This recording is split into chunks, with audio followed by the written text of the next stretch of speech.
Usted está viendo UPL 360, qué bueno que está con nosotros, Juan Carlos. En esta ocasión estamos celebrando nuestra 8ª temporada y abordando un tema supremamente interesante. Tenía yo 8 años de edad cuando escuché por primera vez en mi vida sobre este personaje del que vamos a hablar hoy. Así es, Martín Lutero. Impresionante. Sí, yo escuché así a mi abuela que hablaba de un monje llamado Martín Lutero. Y yo dije, sepa Pepe, ¿quién era ese señor? Pues hoy vamos a saber y vamos a tener algunos invitados que nos van a estar enseñando un poco sobre este tema, ¿no es cierto? Y en el marco de la celebración de nuestra 8ª temporada. 8ª temporada, ya 8 años de estar aquí en la cadena Enlace, educando. La UPL creo que Educando a un continente. ha cumplido su misión a través de esta prestigiosa cadena que nos ha permitido estar durante todo este tiempo. Así es, entonces vamos a hablar de este personaje, pero antes vamos a ir a nuestra nueva sección, Juan Carlos. A ver, Raúl, cuénteme qué significa esa palabra upelear. UPL, upeleando, ¿verdad? Los chicos dicen, bueno, que quién fue Martín Lutero, entonces vienen ellos y van y voy a googlear quién fue Martín Lutero. Bueno, pues nosotros hemos creado un neologismo. Esperamos que la Real Academia lo ponga ahí en su diccionario, ¿no? Porque ya cantinflear está en la Real Academia. Entonces, si pusieron cantinflear, tiene que poner upelear. Upelear. Upelear, claro. Entonces, bueno, pues no sabes quién fue Martín Lutero, upelealo. ¿Verdad? Así es, solo tiene que ir a nuestra página web. Ahí va a estar la sección, la información. ahí va a estar la información. Entonces, vamos al segmento Upeleando.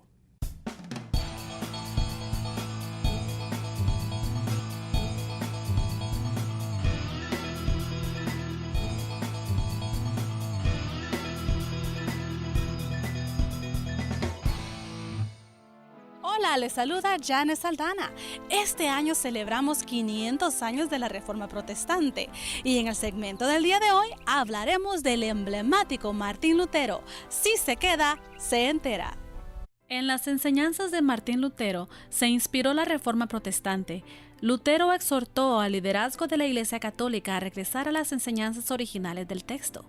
Lutero enseñó que la salvación es un regalo exclusivamente de Dios, dado por gracia a través de Cristo y recibido solamente por la fe. Una actividad chocante para Lutero fue la venta de indulgencias de parte de la Iglesia a favor de la construcción de la Basílica de San Pedro en Roma. Lutero vio en este tráfico de indulgencias abuso de poder y mentira que confundía a los fieles y dejaba de lado la confesión y el arrepentimiento verdadero. El 31 de octubre de 1517, Lutero clavó las 95 tesis en la puerta de la iglesia de Wittenberg, en las cuales condenaba el paganismo, la avaricia y el abuso de la iglesia. Gracias al invento de la imprenta, estas tesis fueron diseminadas por toda Alemania y Europa. El Papa León X declaró a Lutero hereje y apóstata y lo excomulgó el 3 de enero de 1521. ¿Quieres saber qué pasó entonces? No se pierda la Dieta de Worms, el desenlace. ¡Qué interesante la historia de Martín Lutero! Continúa aprendiendo con nosotros en UPL 360.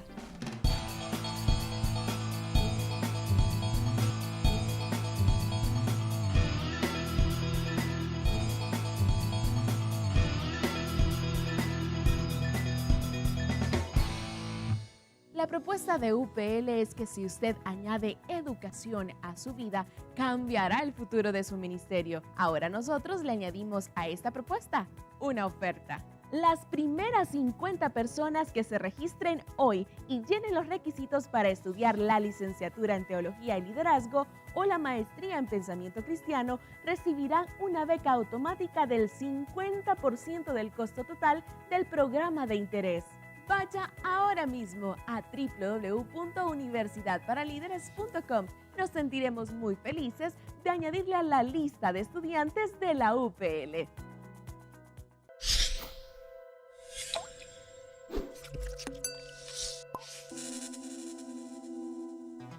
Hola, soy Rosy Durán de la ciudad de Chicago. Mi pregunta para Universidad para Líderes es, ¿quién fue Martín Lutero?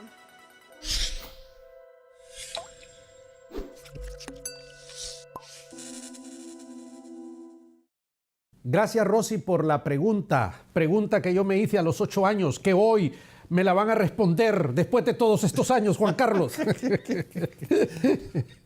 Martín Lutero fue un monje agustino. Alemán. Que nació el 2 de noviembre de 1483. Exactamente. En Eichsfeld, Alemania. Exactamente. Hijo o como se pronuncia en alemán. Hijo de un minero. Sí. ¿Verdad? Que deseó educarlo en las mejores escuelas posibles, ¿verdad? Y él decidió entrar y convertirse en un monje agustino. Dicen que iba caminando por X o Y lugar y una tormenta eléctrica y un rayo casi lo mata, y ahí clamó a Santa Ana. Y ahí dijo que se iba a dedicar a Dios y se fue al monasterio, Juan Carlos. Así es. Él se doctoró, un hombre con una carrera brillante, pero que toda la vida estuvo sufriendo con problemas de depresión, miedo, culpa, que es lo que hace que muchas veces más bien, a veces consideramos que esa es una debilidad, pero en el caso de él más bien fue lo que lo impulsó, ¿verdad? A superarse y de pronto a encontrar la verdad, ¿no? Y la historia reza de que este hombre pues tenía un carácter muy fuerte, se interesó por las escrituras y también en algún momento por ese deseo de acercarse a Dios fue a Roma, pero vino desilusionado de Roma cuando él regresa a Alemania.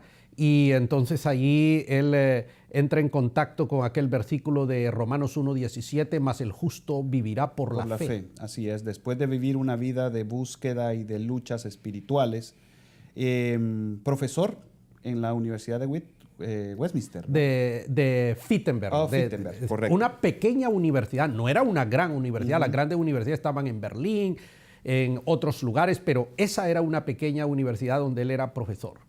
Pero la interesante pregunta es aquí, tenemos a Martín Lutero, un hombre, un monje, sí, casi insignificante, sí, pero él se convierte en un símbolo. Se convierte en un símbolo. ¿Por qué no escuchamos a la profesora de Historia de la Iglesia del Seminario Teológico de Honduras, Miriam Bermúdez, Juan Carlos? Así es. La escuchamos, profesora Bermúdez. Permítame leer un pensamiento que dijo Martín Lutero mientras estaba en sobremesa con sus estudiantes. Él dijo lo siguiente: yo soy hijo, nieto y bisnieto de agricultores. Mi padre quería que yo fuera alcalde. Vine a Maastricht y me convertí en minero. Obtuve los títulos de licenciatura y maestro. Luego me puse la casulla marrón y me hice monje. Y esto me dio pena, dar un salto en contra del Papa y casarme con una monja fugitiva. Esto nos da una pauta de quién era Martín Lutero. Él reconocía sus raíces, reconocía la importancia de dónde había venido, hacia dónde querían sus padres llevarlos y hacia dónde lo había llevado el Señor en ese momento.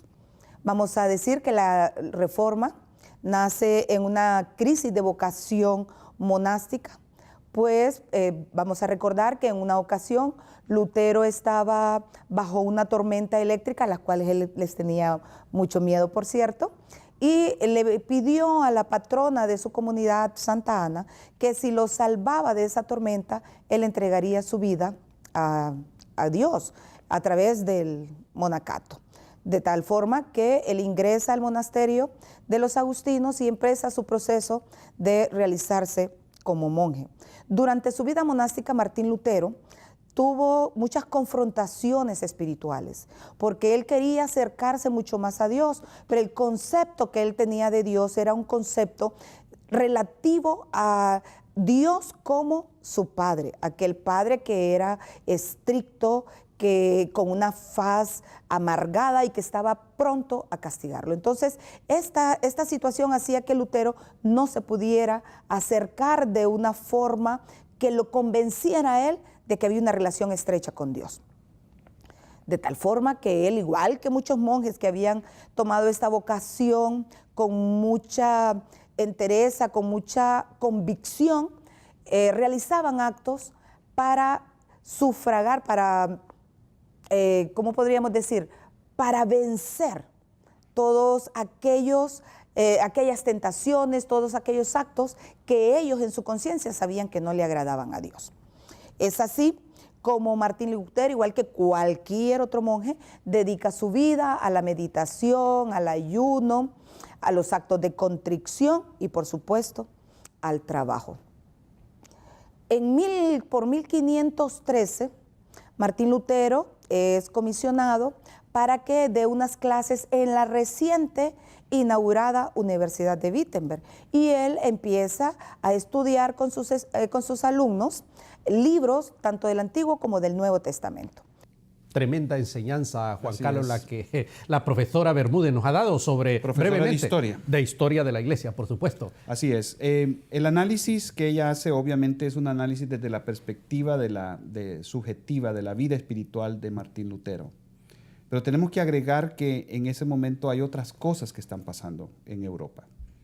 Se está gestando un movimiento de cambio provocado por el Renacimiento, el surgimiento de las artes clásicas, el resurgimiento de los filósofos de la antigua Grecia, y hay una crítica en contra de la iglesia, la forma como ella se involucra en el poder temporal, los lujos, todo el uso de la indulgencia para vender favores religiosos, ¿verdad? Sobre todo eso.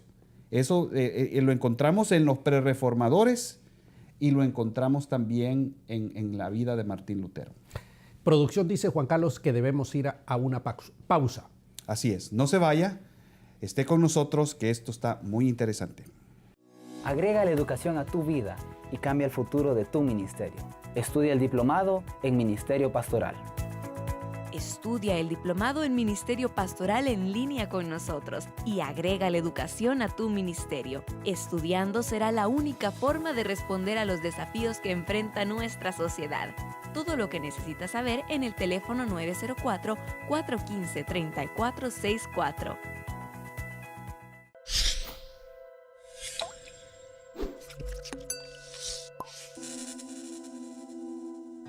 Hola, mi nombre es Mayra Vélez y vengo de la ciudad de Chicago.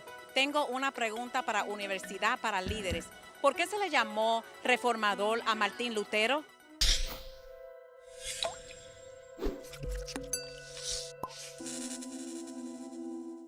Mayra, muchísimas gracias por tu pregunta. ¿Por qué se le llamó reformador a Martín Lutero, Juan Carlos? Cambió el curso de la historia. Sin duda alguna, varias cosas ocurrieron después de la vida de Martín Lutero. Una de ellas es que varios países, varios reinados de Europa se separaron del poder de Roma. Sin duda. Eso estamos hablando de Francia, estamos hablando de Suiza, estamos hablando de los Países Bajos, estamos hablando de Alemania. No recuerdo si hay algún otro más.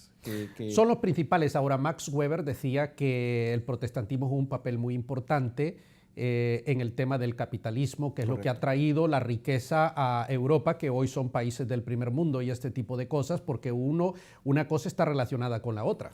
Así es, Max Weber explica el surgimiento del capitalismo del protestantismo.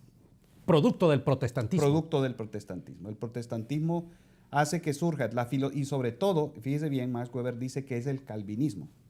La teología calvinista que marca el origen del capitalismo hoy en día. Ah, bueno, eso es interesantísimo, ¿no? Así es. Bueno, entonces Lutero es un reformador porque cambia el curso de la historia. Aquí estamos hablando, y no solamente eso, los derechos humanos y todo eso es inspirado por esto que ocurrió. El progreso que hoy vemos, hoy en día prácticamente lo podemos ligar a ese evento de la historia. Y otra de las cosas es que es un reformador porque rescata la esencia de la iglesia, las famosas 5 solas. Sola Escritura, sola gratia, sola fide, solo Christus y solo Deo Gloria. Así es. Pero también tenemos que ser justos con la historia. Veamos. ¿Verdad? Martín Lutero, si podemos decir que Rosa Parks es el símbolo de los movimientos, derechos civiles. De los derechos civiles en Estados Unidos, Martín Lutero es el símbolo del movimiento protestante, porque detrás de él existen poderes temporales que lo están apoyando y lo están protegiendo. Federico de Sajonia, Correcto. El príncipe elector, su amigo íntimo, que es el que le da el salvoconducto después de la dieta de Worms. O que lo protege en el castillo donde escribe su famoso... De Farburgo. ¿Verdad? Su famoso himno, Castillo fuerte es nuestro Dios. Defensa y buen escudo. Y donde él traduce la Biblia al idioma popular, al alemán. Entonces, definitivamente no podemos desligar a Martín Lutero del contexto histórico y económico donde él está. Y hay algo que la gente no menciona, que yo no creo que esto sea una coincidencia, yo creo que esto es de Dios, Juan Carlos. Nadie menciona esto, o casi nunca lo menciona, y es el hecho de que esto coincidió con Gutenberg. Así es. La imprenta. La imprenta, Sí, o sea, que si hubiese sido en otra época, ¿de qué hubiese servido la traducción? No, y no solamente eso, Raúl, sino y Gutenberg se rifó la vida publicando la Biblia. Y no solamente eso, sino que las 95 tesis de Martín Lutero fueron publicadas en imprenta y distribuidas por toda Europa. Y eso creó todo el movimiento que lleva al rompimiento con el poder de Roma. Yo creo que aquí hay una intervención de la soberanía de Dios. Totalmente. Donde le da la sabiduría a Gutenberg para que invente la imprenta, que fue el medio de divulgación de todo este pensamiento. Es que la historia no es ciega, la historia no es tonta. Yo creo que la historia, por alguna razón, Dios interviene. Dios es el Dios de la historia, ¿verdad? Que en algún momento dado interviene y le da un giro completo. El caso de Jesucristo, que nace en el momento donde está el Imperio Romano, donde hay una infraestructura de comunicaciones, ¿verdad? Y le da un giro. La Reforma Protestante ocurre en el momento preciso de la historia. Antes, Martín Lutero hubiese terminado en la hoguera. Como Juan Hus. Correcto. O Savonarola. Después no hubiese pasado nada. Era en el momento preciso de la historia. Exactamente, en el Kairos de Dios. Ahora, también es un reformador porque es el hombre que pone la palabra de Dios al alcance de todos. Así es. La traducción traduce la Biblia al lenguaje popular. Exactamente. Entonces, yo creo que nosotros, a veces los evangélicos nos embarcamos en esas grandes batallas de satanizar las versiones de la Biblia. Sí. Pero en este caso nosotros encontramos que la versión popular de la Biblia en ese momento Martín Lutero fue el instrumento para transformar. Y ese episodio de la historia cuando el hombre lanza el bote de tinta a la pared, Juan Carlos, digámosle ese episodio, esa anécdota al pueblo. Cuéntemela usted porque ahorita yo no la recuerdo. Hombre, Juan Bareto, mi estimado, cuando estudiábamos a Juan Bareto. Cuando el hombre está traduciendo la Biblia, había una presencia satánica. Y entonces el hombre sintió aquello y tomó el bote de tinta y lo lanzó a la pared. Y hoy, en ese castillo de Farburgo, en Alemania, está esa mancha todavía. Todavía claro, la mancha. Cuando uno hace el tour ahí le muestran, ¿no? Y le cuentan esa historia. Es decir, que va a tener que acompañarme usted, hermano, para que vayamos ahí y me cuente y me enseñe dónde está esa mancha. Bueno, yo no sé si eso se borró o no, pero por lo menos Juan Bareto lo describió en su libro, Marcha del Cristianismo. Bueno, y el segundo libro, que es la historia de la Reforma. Así es. Bueno, ya hace bastantes años que leímos ese libro, Raúl. Hombre, teníamos cabello en esa época. Juan Carlos, vamos a un nuevo segmento que estamos introduciendo en esta octava temporada. Así es, ese segmento se llama El Minuto de Liderazgo con el pastor Alberto Guerrero, mi estimado Juan Carlos. Así es, Pastor Guerrero, lo escuchamos.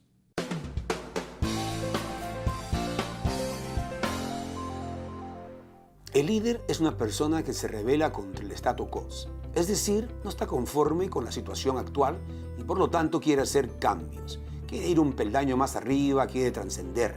Es por eso que el líder debe ser un reformador y pasar a la historia como aquella persona que creó un modelo, que estableció una ruta por la cual otros van a transitar.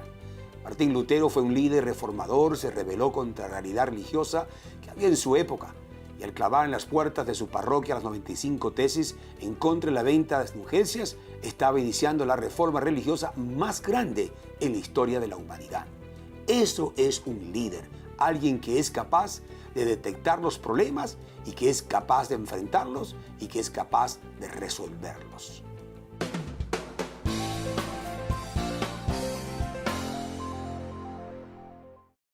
Usted está viendo UPL 360. Juan Carlos, estamos hablando del monje que cambió el curso de la historia, Martín Lutero. Así es. En el segmento anterior hablábamos de cómo Dios interviene en la historia, claro, y cómo Dios permite que esto ocurra exactamente en el momento preciso. ¿Qué le parece si escuchamos a la doctora Iris Barrientos, quien tiene unos conceptos bien precisos sobre Martín Lutero? Así es. Doctora, le escuchamos. Las 5 solas son las 5 doctrinas fundamentales que nos ha heredado la Reforma Protestante. Tanto es así que con estas 5 solas nosotros podemos medir la doctrina de una iglesia.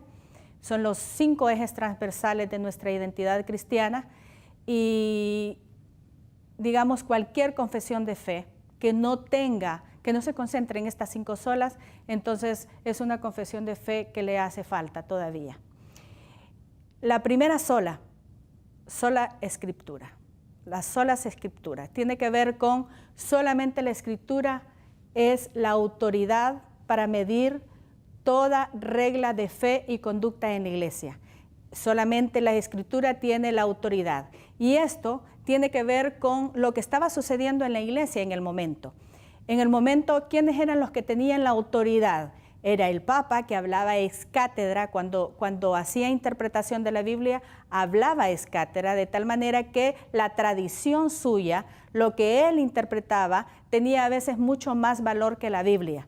Luego están los documentos, las encíclicas, está la tradición, están los concilios. Cuando Lutero es confrontado y se le pide que se retracte por todo lo que ha hecho, por haberse levantado en contra de la iglesia, él dice que se me convenza a través del testimonio de las escrituras, porque yo no le creo ni a los concilios, ni a las encíclicas, ni al Papa, ¿verdad? Porque a menudo han errado en cuestiones de fe. Entonces la sola escritura aparece como la gran autoridad de la palabra de Dios, ¿verdad? En cuestiones de fe y conducta. Luego está sola gracia. La sola gracia es solamente a través de la gracia. A través de la gracia podemos adquirir la salvación. Solamente es a través del sacrificio de Jesús que nosotros podemos alcanzar la salvación para nuestras vidas y el perdón de nuestros pecados. La gracia es el favor inmerecido de Dios que no nos pide nada a cambio para lograr la salvación y para lograr los beneficios. Luego tenemos sola fe, sola fide o solamente la fe. Solamente la fe de la persona que quiere ser salva se hace necesario para que se logre la salvación del alma, de la vida de esta persona. Solamente la fe, ¿por qué? Porque aparecían, digamos, las indulgencias, aparecían las penitencias, aparecían todo un sinnúmero de cuestiones que la iglesia había inventado para que la persona pudiera llegar a adquirir la salvación. Pero la Reforma Protestante dice sola fide, es decir, solamente la fe en Cristo puede salvar. Y luego está solus Christus, o solamente Cristo. Solamente la persona de Cristo puede redimirnos, solamente la persona de Cristo es la propiciatoria para nuestros pecados. ¿Por qué? Porque aparecían, digamos, en el tiempo antiguo, la persona para adquirir la salvación tenía muchas veces que ir al santo patrón, y dependiendo del santo patrón y dependiendo la necesidad que tenía, se iba a un santo patrón determinado, ¿verdad? Muchas gracias, doctora Barrientos. Creo que ha sido suficientemente claro el tema. Las 5 solas. Juan Carlos, estamos epilogando el programa. ¿Cuáles serían las conclusiones entonces? Que Dios utilizó a un desconocido, a un don nadie, para hacer una revolución que le cambió el curso a la historia. Así es. Y que yo diría que la palabra de Dios fue el instrumento que inició ese proceso de transformación. Otra conclusión sería que Dios arregló, puso todas las piezas del rompecabezas para que esto se diera. Por ejemplo, el tema de la imprenta fue fundamental para la reforma religiosa. El movimiento renacentista, que también había creado cambios en la mentalidad de la gente, de las universidades y creado un nuevo espíritu en Europa.